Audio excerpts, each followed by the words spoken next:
Estate cars are boring. There's nothing interesting about boxes on wheels. We'd all rather be driving fashionable SUVs, said the masses. And that's exactly what the masses got. SUVs are in abundance, but they somehow haven't killed off the humble estate car just yet. In fact, the estate car is fighting back with more and more eye-catching models, such as this 508 SW.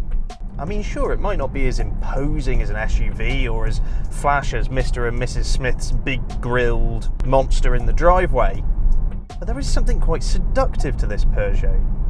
The very latest design language with that mesmerising grille that spills from side to side of the car, curious daytime running lights that look a bit like sabre teeth, and just a really lovely flowing design from nose to tail with no hard edges. Lots of cars these days feel like they've been drawn with rulers. This is curvy and elegant and sophisticated.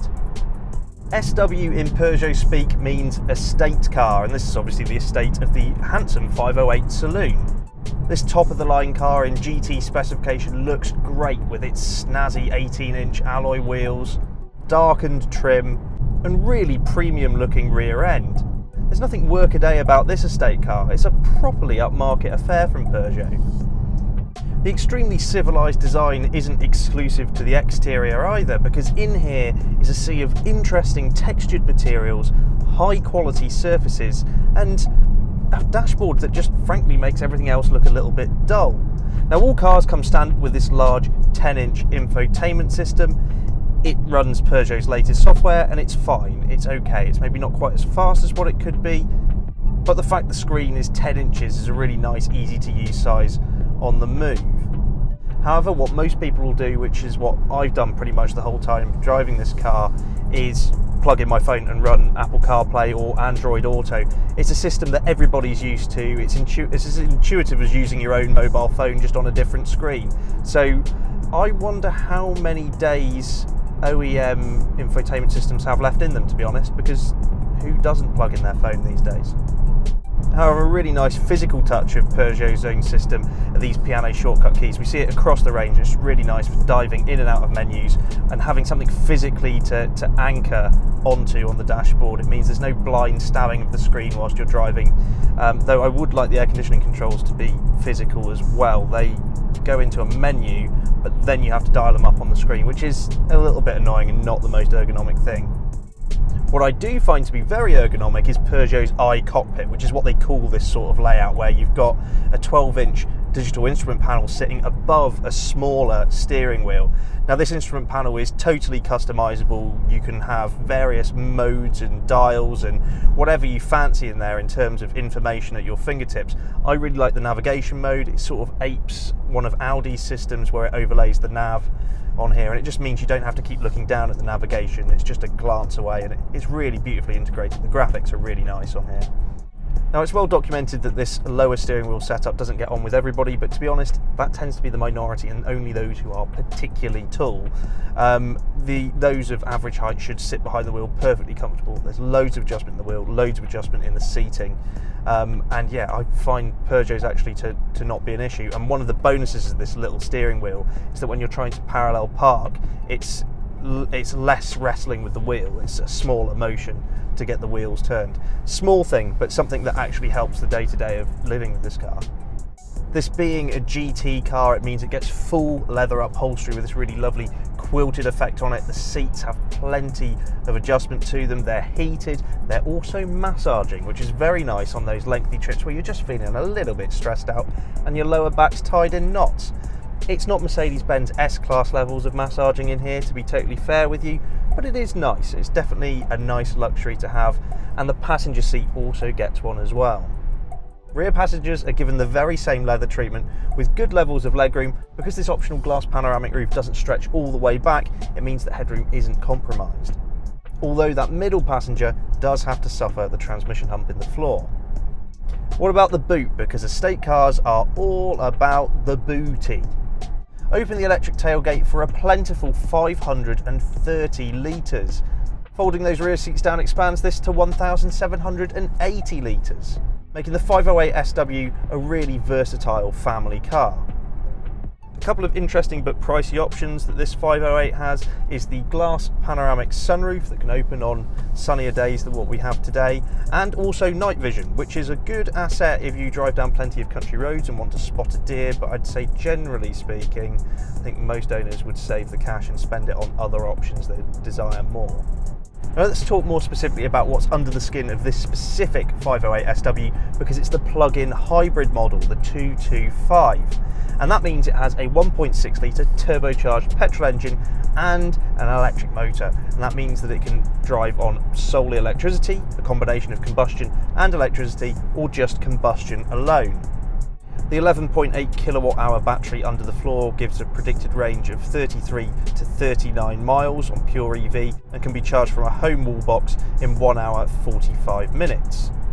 With the two power variants working together, you'll get from 0 to 62 in 8.5 seconds and onto a top speed of 155 miles per hour.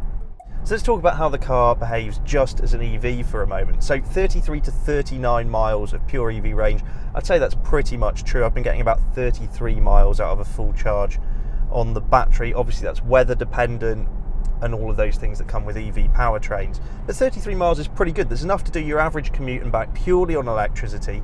And the petrol engine will only kick in whenever it requires more power, dependent upon your throttle position.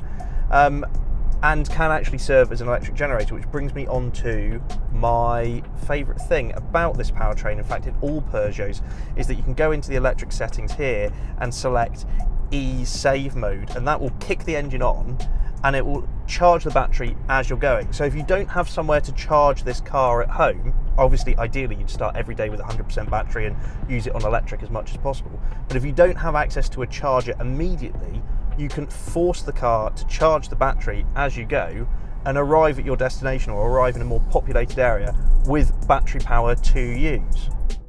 When running purely on electricity, it's as blissful as you imagine most EVs to be.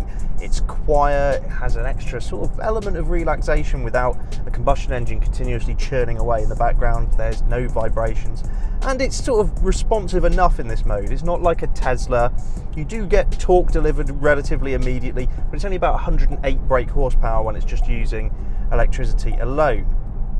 Now when it's in its hybrid mode and using a combination of the two, that's where you're going to get the strongest levels of performance. However, I will say, again with this sort of Peugeot hybrid powertrain, that switching between engine and electricity or using a combination of both isn't as subtle as what it is in some rivals. If you put your foot down, there is a delay as the car tries to work out exactly what you're trying to do. The engine fires. This 8-speed gearbox is reasonably smooth, but it's not necessarily the fastest acting. So you do get a little bit of hesitation, and you can hear when that step change happens, and some rivals just quite simply do that better. But once you are up and going or cruising the motorway, it's a really lovely, relaxing car to drive in. There's a little bit of wind noise and an increasing level of road noise if you go for larger alloy wheels. But really, the suspension setup's really cosseting. It's generally quite quiet in here. In this GT trim, it's just all too easy to sink into these quilted leather seats and just sit back and let the cruise control get on with the journey, quite frankly. It's a really lovely car to cover distance in, I have to say.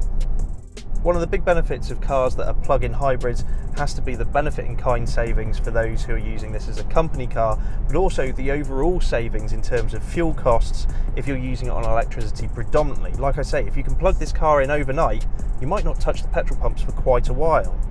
Now this GT car starts at £42,000, which is pretty pricey, but actually the entry-level Allure trim of the 508 SW PHEV is £8,000 cheaper and comes with many of the options that you'd want. So I'd maybe go for the lower specification and put in a few choice options instead. I mean, Peugeot claims 166 to 235 mpg out of this car, and whilst that will very much depend upon how frequently you plug it in and how many miles you cover on electricity, it's actually proving quite efficient and may even be a good alternative to those people covering distances in diesel cars. The new 508 SW PHEV is a truly commendable effort, and whilst it's a little bit on the pricey side, its other virtues may even have a few people thinking about cancelling the order for that new SUV. Head to YesAuto.com for the latest car news and reviews, and don't forget to check us out on social media. We're in all the usual places such as Facebook, Twitter and Instagram. Simply search for YesAuto.